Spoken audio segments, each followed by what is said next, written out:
Preface. In case you can relate to feeling lost or like an imposter.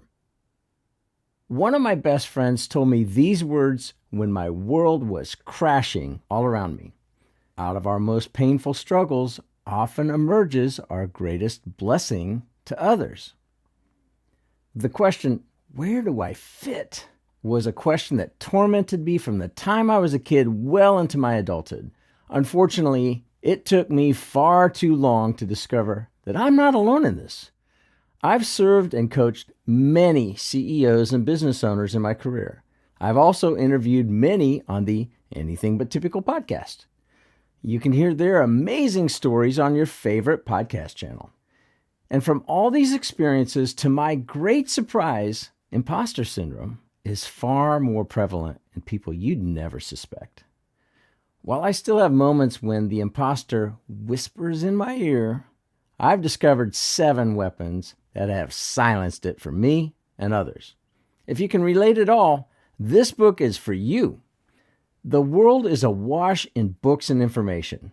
Given the information overload in our world, I've questioned if I should go to all the trouble and effort required to write a book. My gut tells me that I'm not the only one who has wrestled with many things such as 1. Harassed by feeling less than and thinking you're alone. 2.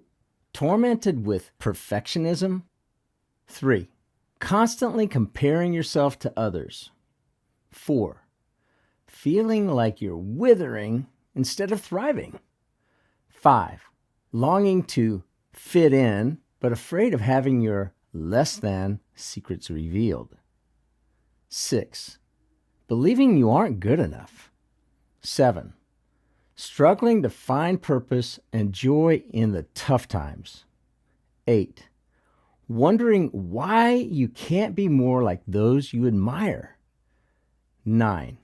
Thinking you're a fraud. If any of those resonate with you, I have some great news. I have some hope to share with you. I'll share a bit of my story, some stories of others you can hear on the Anything But Typical podcast, and the 7 weapons